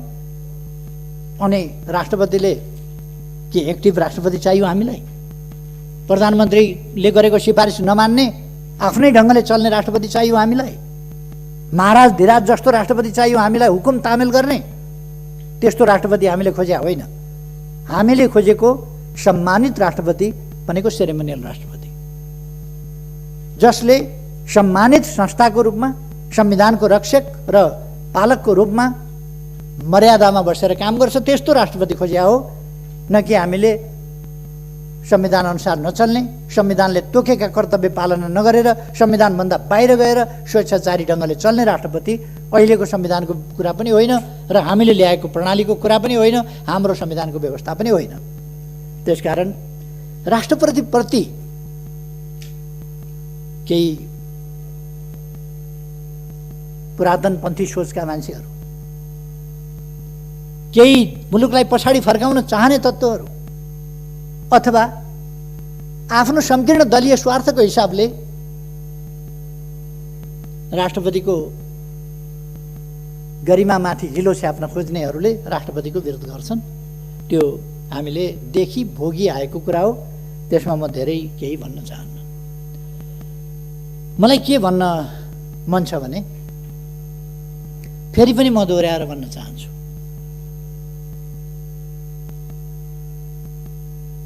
यो सरकार संविधानको धारा 76 को उपधारा 1 अनुसार बनेको होइन भन्नु। फागुन 3 गते भन्दा त्यस रूपमा बनेको होइन। फागुन 14 गते विस्तार हुँदा त्यस रूपमा विस्तार भएको होइन। चैत 2 गते पूर्णता प्राप्त गर्दा पनि त्यस रूपमा भएको होइन। त्यति बेला 2 वा 2 भन्दा बढी सरकारकै हिसाबले थियो। तर जब 2 पार्टीहरू मिलेर एउटै संसदीय दलको नेता छाने, 2 पार्टी मिलेर एकीकरण भएर एउटै पार्टी बनेर बहुमतको सरकार बनाए, त्यो सरकार बहुमतको सरकारमा परिणत भयो, संविधानको धारा 76(1) को सरकारमा परिणत भयो। अब एउटा फुटबल खेलाडी भइसकेपछि पुरानो इतिहास सम्झेर त कोक्रामा खेल्थिस् नि भनेर हुँदैन। फुटबल खेलाडी भइसक्यो, त्यो जमाना परिवर्तन भइसक्यो। त्यसकारण दलहरू मिलेर जब अर्कै परिस्थिति बनिसक्यो, एक दलको बहुमतको सरकार बनिसक्यो, तब पुरानो कुरा गर्न हुँदैन। त्योभन्दा अगाडि भन्ने हो भने चुनाव लडिरहेका बेला मैले नेतृत्व गरेको दल विपक्षमा थियो, त्यस बेलाका कुरा गरेर हुन्छ? अहिले समय गतिशील छ, परिवर्तनशील छ। त्यसअनुसार नै चुनावी तालमेलका साथ लडियो, चुनावी गठबन्धनको बहुमत बन्यो, त्यसकारण गठबन्धनको बहुमतको सरकार बनाइयो। त्यसपछि दुईटै दलहरू मिलेर एउटा दल बन्यो, एकै दलको बहुमतको सरकार बन्यो। त्यसकारण त्यो एकै दलको बहुमतको सरकार होइन र त्यो। अब यसमा पनि तर्कलाई कुतर्कतिर लान मिल्छ। त्यसकारण यो एउटै दलको बहुमतको सरकार हो र एकै दलको बहुमतको सरकार भएको हुनाले धारा 76 को उपधारा 1 बमोजिमको हो। त्यसपछि अरू विकल्प रहेनन्। मैले संसद विघटनको सिफारिस गर्दासम्म म सर्वसम्मत बहुमत प्राप्त दलको संसदीय दलको नेता हुँ, सर्वसम्मत नेता। कुरा त्यो हो। यसमा पनि अलमलमा पर्नु या भ्रममा पर्नु आवश्यक छैन भन्ने कुरा म निवेदन गर्न चाहन्छु साथीहरूलाई। यसमा भ्रममा नपर्नु। र मेरो सुझाव के छ सबै साथीहरूलाई भने, अब यो तर्क वितर्कमा लाग्न भन्दा तपाईँहरूलाई त आनन्द छ, चुनाव लड्नु पर्दैन।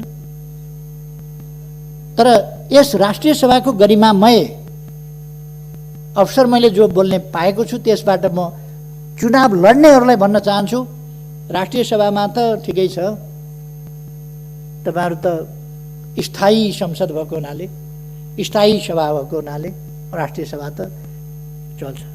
प्रतिनिधि सभावाला साथीहरू, अरू तमाम मान्छेहरू, यहाँहरू पनि आफ्नो आफ्नो दलको तर्क गर्ने भन्दा पनि चुनावको तयारीमा लाग्नुहोस् आफ्नो आफ्नो दलको भन्ने मेरो सुझाव छ। मैले धेरै केही भन्नुपर्ला जस्तो लाग्दैन। म साथीहरूलाई हार्दिक धन्यवाद दिन चाहन्छु, सक्रियतापूर्वक सहभागिता जनाउनु भएको छ। खास गरी मैले बोलेको कुरामा कुनै दल विशेषको प्रतिनिधिले असहमति जनायो कि जनाएन भन्ने कुरा दर्ज गर्नका लागि साथीहरूले जुन असहमति जनाउनु भएको छ, स्वाभाविक रूपमा दलीय प्रणालीमा म लिन्छु। यसलाई साथीहरूलाई म धन्यवाद दिन्छु। कमसेकम आफ्नो दलको विचार दर्ज गराउनु भयो, धन्यवाद छ।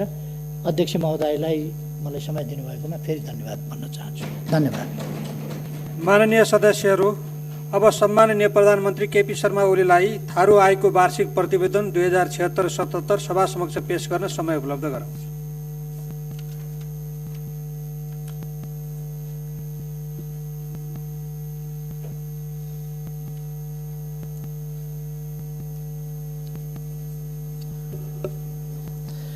सम्माननीय अध्यक्ष महोदयको अनुमतिले थारू आयोगको वार्षिक प्रतिवेदन 2076-77 सभा समक्ष पेश गर्दछु। धन्यवाद।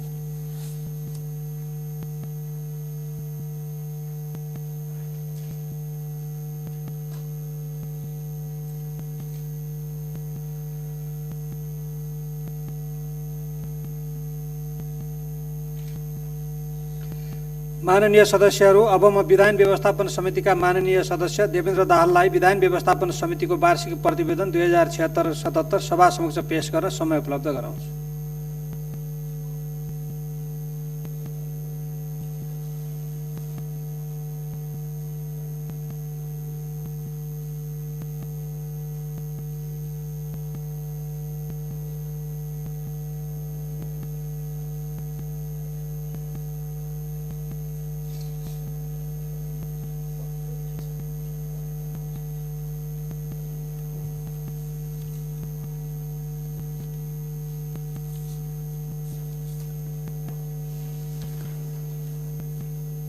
सम्माननीय अध्यक्ष महोदय,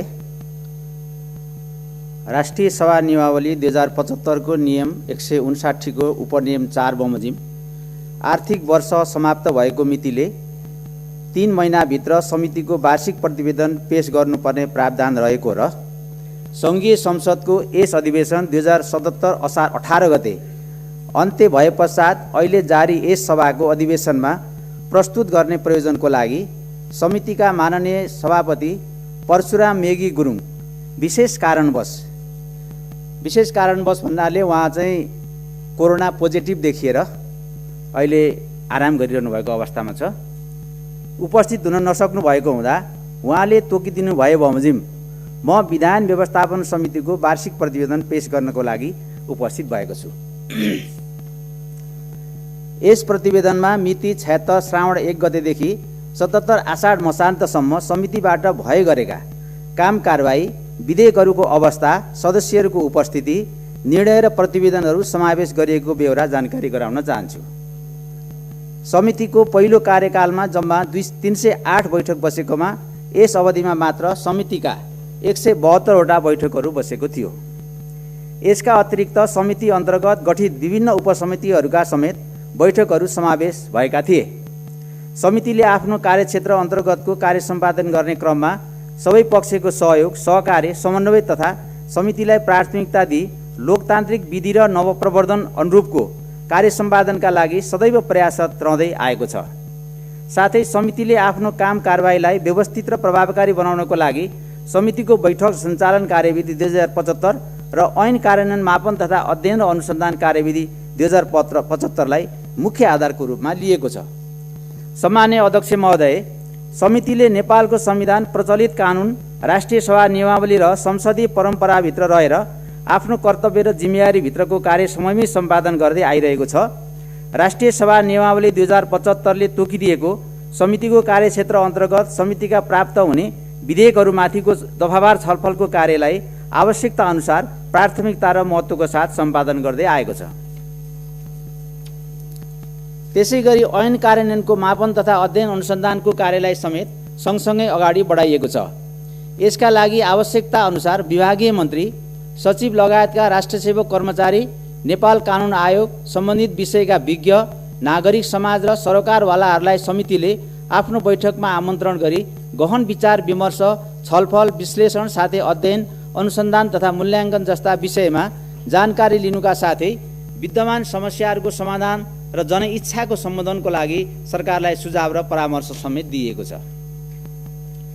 समितिले आफ्नो जिम्मेवारी निर्वाह गर्ने क्रममा मन्त्रालय, आयोग, निकायहरूसँग सहकार्य, सहयोग र समन्वयात्मक भूमिका खेल्दै आएको छ।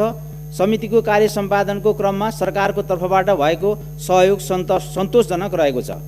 यद्यपि ऐन कानुन सम्बन्धी नीतिगत विषय, सरकारबाट प्रस्तुत हुने विधेयकको गुणस्तर, यसलाई समृद्ध बनाउने विषय र ऐनको कार्यान्वयनको विषयमा भने थप समझदारी, सहकार्य र समन्वयको आवश्यकता महसुस गरिएको छ।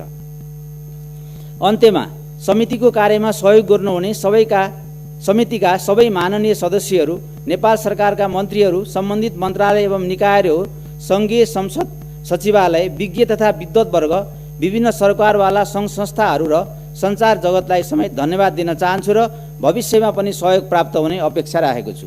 सम्मान्य अध्यक्ष महोदयको अनुमतिले राष्ट्रिय सभा विधायन व्यवस्थापन समितिको आर्थिक वर्ष 2076-77 को वार्षिक प्रतिवेदन सभा समक्ष प्रस्तुत गर्दछु। धन्यवाद।